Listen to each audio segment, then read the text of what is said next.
금요 성서정과 11번째 말씀입니다. 이번 주에 우리 주제는 복 있는 사람은입니다.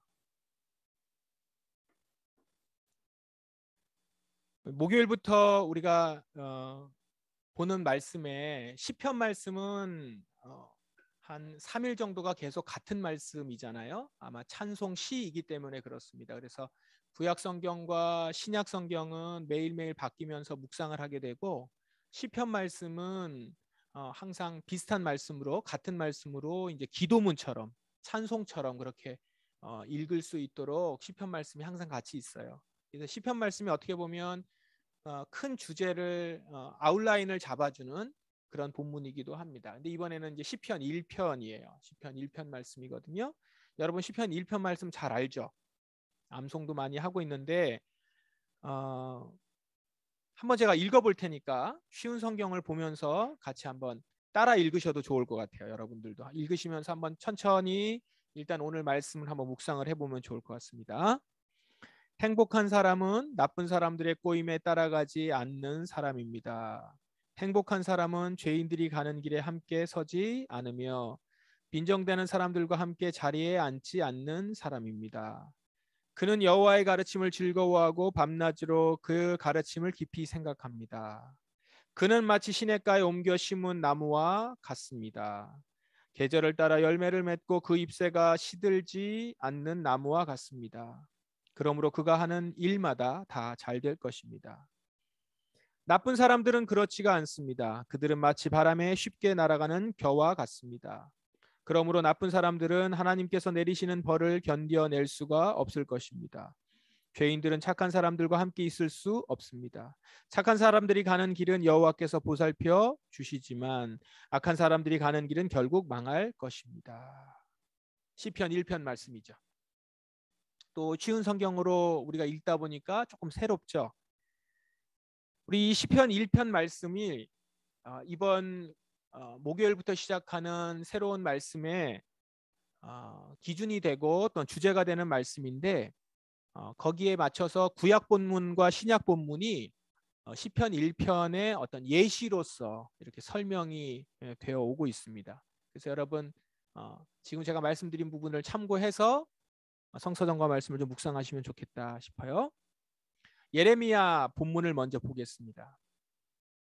예레미야 본문에는 바벨론에 끌려갈 이스라엘 사람들에 대해서 예언합니다. 어제부터 목요일 본문부터 계속 그랬죠. 그래서 이들은 처참한 고통을 받을 것이다라는 거예요. 예레미야서를 읽어보시면 마음이 굉장히 이렇게 무겁습니다. 그리고 조금 더 그 감정을 이입을 시키면 괴롭죠. 고통과 그다음에 처참한 심판 이런 얘기들이 계속 나오기 때문에 그래요. 그런데 이렇게 심판을 받고 고통을 받는 이유가 뭐예요? 바로 그들이 수세기 동안 오랫동안 끊임없이 하나님을 거절하고 불순종했기 때문이라는 것이죠. 이 불순종이 무감각하게 되어서 아예 내면화됐습니다. 불순종을 불순종으로 인식하지 못하는 거죠. 이런 이스라엘의 모습을 단편적으로 말할 수 있는 구절이 예레미야서 오늘 본문의 23절입니다. 에티오피아 사람이 피부 색깔을 바꿀 수 있겠느냐? 표범이 그 얼굴을 바꿀 수 있겠느냐? 이제 이것이 속담이거든요. 이 구절은 그리스일 그 당시의 속담인데 의미를 보시면 딱 아시겠죠. 도저히 변화될 수 없는 것들이 있다라고 하는 의미를 담고 있잖아요. 에티오피아 사람이 피부 색깔을 바꿀 수 있겠냐? 표범이 그 얼굴을 바꿀 수 있겠냐? 피부 색깔을 바꿀 수 있겠냐? 이거죠. 그러니까 도저히 변화될 수 없다라는 거예요. 이 속담을 통해서 전하고자 하는 것이 이겁니다. 지금 이스라엘이 죄를 범하였고 그로 인해서 처참한 고통을 받게 됐는데 그 이유는 이스라엘이 부패한 성향, 그 이스라엘의 부패한 성향이 결코 변하지 않기 때문이라는 거죠. 그래서 뒤에 어떻게 나옵니까? 만약 바꿀 수 있다면 언제나 악한 일만 하는 너희도 착한 일을 할 수 있을 것이다. 와, 이게 무슨 말이에요? 표범의 얼굴이 바뀌고 에티오피아 사람의 피부 색깔이 바뀐다면 너희도 바뀔 거야. 안 바뀐다는 거죠. 악한 일을 계속하고 있다는 겁니다. 그래서 이스라엘의 부패한 성향이 결코 변하지 않기 때문이다. 않을 것이다 라는 거예요. 그렇기 때문에 지금의 심판과 심판으로 인한 고통이 철회될 일이 없을 것이다. 이거예요. 왜요? 이스라엘이 지금 회개하고 돌이키지 않기 때문에. 만일 이스라엘이 회개하고 돌이킨다면 심판이 멈춰질 거예요. 그런데 이스라엘이 결코 회개하지 않을 거라는 거예요. 그렇기 때문에 심판은 임할 것이고 고통은 임할 것이라는 것이죠. 자, 정확하게 우리가 이것을 정리해 봅시다. 지금 일어나고 있는 심판, 일어날 심판은, 이스라엘에게 일어날 심판은 하나님이 심판하겠다라고 하는 그 고집스러움 때문에, 하나님의 고집스러움 때문이 아니라 이스라엘이 회개하지 않는, 변하지 않는 그 부패함 때문이라는 거예요. 이스라엘이 회개하지 않고 변하지 않는 그 부패함 때문에 지금 심판은 계속되고 있을 것이다. 그래서 이스라엘 사람들은 바람에 날리는 겨처럼 흩어지게 될 것이다. 예루살렘을 향해서 이렇게 얘기하는 거예요. 예루살렘아, 사막에서 불어오는 바람에 날리는 겨처럼 내가 너희를 흩어놓을 것이다. 이것이 이스라엘이 받을 몫이 될 수밖에 없다는 겁니다. 만약에 예레미야 서만을 통해서 이 심판 말씀을 봤다면 혹 오해할 수도 있을 거예요. 하나님은 돌이키지도 않고 무섭게 심판만 하시는 분 아닌가, 이렇게 얘기할 수도 있겠죠. 왜냐하면 예레미야서만 보면 계속 심판만 나오니까 하나님 너무 무섭다, 뭐 얼마나 이스라엘이 그랬길래 뭐 이렇게 심판을 이렇게 얘기하시나. 그러나 하나님이 돌이키지 않는 것이 아니라 이스라엘이 돌이키지 않는 거라는 거예요. 이스라엘이 돌이키지 않는 거예요. 하나님은 그 행한 대로 보응하시는 분이라는 거죠. 이것을 우리는 시편 1편을 통해서 알 수 있는 거예요. 예레미야서만 보지 마시고 시편 1편을 봐야 되죠. 시편 1편이 바로 심판의 근거가 됩니다. 4절 한번 보시면 시편 1편의 4절. 나쁜 사람들은 그렇지가 않습니다. 그들은 마치 바람에 쉽게 날아가는 겨와 같습니다. 지금 예레미야서에 나온 심판의 메시지하고 같죠. 같은 메시지예요. 자, 이것을 보면 이스라엘이 지금 겨와 같이 심판을 받는 이유는 뭐예요? 나쁜 사람들이라는 거예요. 그 개역개정 우리가 암송하는 말씀으로 보면 뭐죠? 악인. 악인은 그렇지 않으며 오직 바람에 나는 겨와 같도다. 악인이라는 거예요. 지금 이스라엘이 멸망받는 것은 순전히 자신들이 행한 악한 행실 때문에, 그것 때문이라는 겁니다. 그리고 이 악한 행실을 회개하지 않으려고 하는 그 자세 때문이다. 우리가 마음 아프게 돌아보아야 할 부분입니다. 자, 이 예레미야서의 말씀을 보시면서 베드로전서로 가보겠습니다. 베드로전서에는 이 말을 좀 더 풀어서 우리에게 보여주고 있습니다. 우리 아버지는 각 사람의 행동을 공평하게 판단하십니다. 그러므로 여러분, 이 세상에 사는 동안 하나님을 경외하며 살아야 할 것입니다. 하나님은 각 사람의 행동을 공평하게 판단하시는 분이라는 거예요. 여러분, 이 말씀을 기억하십시오. 우리가 하는 행동을 다른 사람이 보든 안 보든 하나님은 각 사람의 행동을 공평하게 판단하실 거예요. 왜요? 우리의 속사람을, 속마음을 다 아시기 때문에. 그것이 지금 이 시대에, 이 시간에, 우리가 살고 있는 시대의 판단이 좀 유보되더라도 반드시 공평하게 판단하실 것이라는 겁니다. 그러면 이 어떤 행동이 우리가 심판에서부터 자유로운 행동이에요? 하나님을 경외하며 살아가는 행동. 하나님은 각 사람의 행동을 공평하게 판단하시니까, 그러니까 너희들은 심판받을 것이다, 그 얘기가 아니잖아요. 그러므로 심판을 받지 않으려면, 재앙을 받지 않으려면, 징벌을 받지 않으려면 어떻게 하라고요? 이 세상에 사는 동안, 이 세상에 사는 동안 하나님을 경외하며 살아야 할 거라는 거예요. 이 말씀하면서 베드로는 하나님을 경외하며 살아간다는 것이 어떤 것인가를 설명합니다. 그게 18절이에요. 여러분도 알다시피 이전에는 아무 가치도 없는 방식에 매여 살았습니다. 그것은 여러분의 조상이 물려준 헛되고 쓸모없는 것입니다. 아무 가치도 없는 방식, 그것에 매여 살았다는 거예요. 이것은 여러분의 조상이 물려줬는데, 조상이 좋은 거 물려줬을 거 아니에요. 좋은 거라고 물려줬지만 사실은 헛되고 쓸모없는 것이라는 거예요. 가치 없는 방식. 조상이 물려준 방식인데 가치가 없어요. 왜 가치가 없을까요? 정확히 말하면 가치가 없는 것이 조금 더 정확히 말하면 이런 거죠. 가치가 점점 사라집니다. 세상에 있는 것들은 모든 것들은 가치가 약해지다가 결국 사라져요. 박물관의 유물들을 보신 적이 있으시죠? 한때에는 각 나라에 그 강대국이라고 하는 나라들이 서로 조약을 맺어요. 그러면서 적었던 조약문들이 있어요. 그 조약을 보증하는 왕들의 가장 강력한 왕의 서명이 거기에 있어요. 당시에는 그 조약문, 그 서명은 그 나라와 상대방의 나라의 운명을 쥐고 있는 것처럼 보이는 최고의 가치 있는 것일 거예요. 그러나 지금은 어때요? 박물관에 있는 그냥 종이 조각이에요. 아무 가치가 없어요. 한 가지 가치는 남죠. 뭐요? 문화재라는 가치. 문화재라는 가치 외에 그 보증서에 적혀있는 글귀대로 가치가 있지 않아요. 그 보증서가 지금 우리의 어떤 것도 보장해주지 않습니다. 왜 그래요? 시간이 흐르고 그 보증했던 사람이나 나라가 모두 사라지고 없잖아요. 그냥 끝나버리는 겁니다. 이 세상에 있는 어떤 것도 우리의 인생을 계속해서 보증해주고 인정해줄 수 있는 것은 없다라는 것이죠. 그러니까 가치가 점점 약해지고 결국에 가선 사라지죠. 그래서 조상이 물려줄 때는 좋은 거라고 물려줄지 모르지만 가치 없는 거예요. 결국은. 베드로는 이것을 아무 가치도 없는 방식에 매여 살았다고 하는 거죠. 가치 없는 방식이라는 거죠.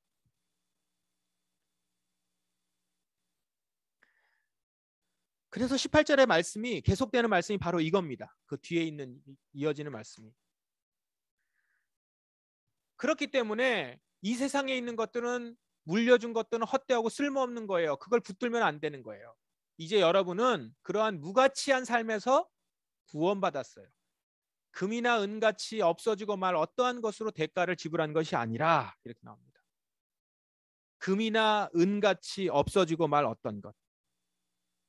여기서 금과 은이 왜 나왔을까요? 금과 은은 이 세상에 있는 것 중에 가장 가치 있는 거예요. 가치가 가장 지속되는 대상, 물건입니다. 가치를 측정할 수 있는 가장 안정적인 거예요. 제일 변하지 않는 것으로 보기 때문에 역사적으로 많은 나라들이 이 금으로 은으로 화폐를 만들어서 사용했습니다. 오늘 단톡방에 우리 전도사님이 성서정과에 대해서 글을 쓰면서 금본위 제도라고 거기에 이렇게 언급을 했잖아요. 그러니까 금본위 제도가 뭐예요? 금화를 화폐로 만드는 그런 제도를 말하는 거죠. 왜 금화를 화폐로 만들었을까요? 그래도 가장 가치 있는 거라는 거예요. 그 가치가 계속 지속될 수 있는 이 땅에 있는 것 중에 가장 좋은 거라는 것이죠. 그래서 금이나 은 이걸 얘기해요. 그러면 금이나 은 같은 것으로 한 것이 아니라는 거예요. 그 얘기는 뭐죠? 가장 가치 있는 것도 결국 없어지고 말 거라는 것이죠. 세상에서 가장 안정적이라고 하는 금, 은으로도 완전히 대가를 지불하지 못한다는 거예요. 그게 뭐예요? 어떤 대가를 지불하지 못해요? 바로 이 세상 이후의 삶이요. 마지막 때에 우리의 생명이 다음 세상으로 넘어갈 때 금이나 은은 우리의 생명을 책임지고 지불하지 못한다는 것입니다. 왜냐하면 그때는 금이나 은도 없어질 것 중에 하나이기 때문이에요. 말씀은 금이나 은이면 무엇이든지 할 수 있다라고 하는 세상에서 그것으로 우리의 생명을 결코 담보할 수 없다라는 것을 지금 말하는 거예요. 우리가 하나님을 경외하며 살아야 하는 이유는 이것입니다. 하나님만이 우리가 영원으로 가는 생명에 대한 대가를 지불할 가치 있는 것을 우리에게 주셨기 때문이에요.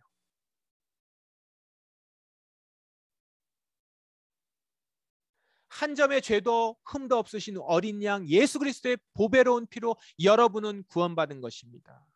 이것을 위해 하나님께서는 세상이 시작되기 전부터 그리스도를 택하시고, 그러니까 세상에 있는 것이 아니에요.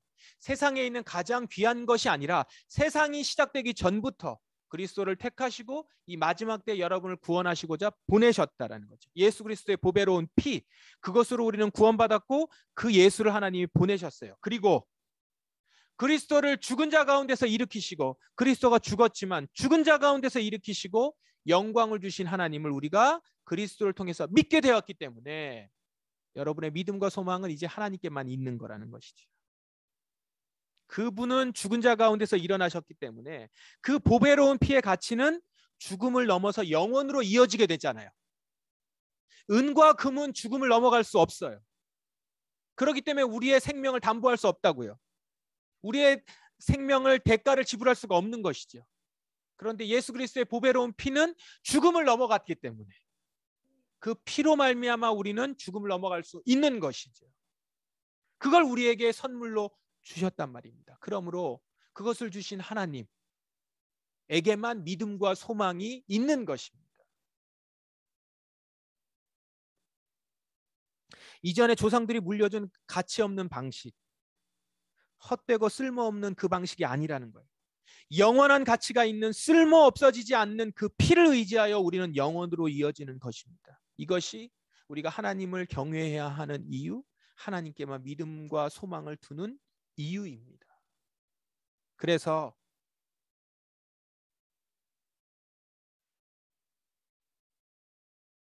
여러분은 다시 태어났습니다. 이 새 생명은 죽어 없어질 것으로부터 난 것이 아니라 결코 죽지 않는 것으로부터 생긴 것입니다. 우리의 생명의 대가는 영원히 보존된다라는 거예요. 가치가 떨어지지 않아요. 왜요? 왜냐하면 우리를 위해서 대가를 지불하신 예수님이 지금도 살아계시고 그분의 가치는 계속 존속되고 있으며 그 예수님을 살리신 하나님이 영원히 계시기 때문입니다.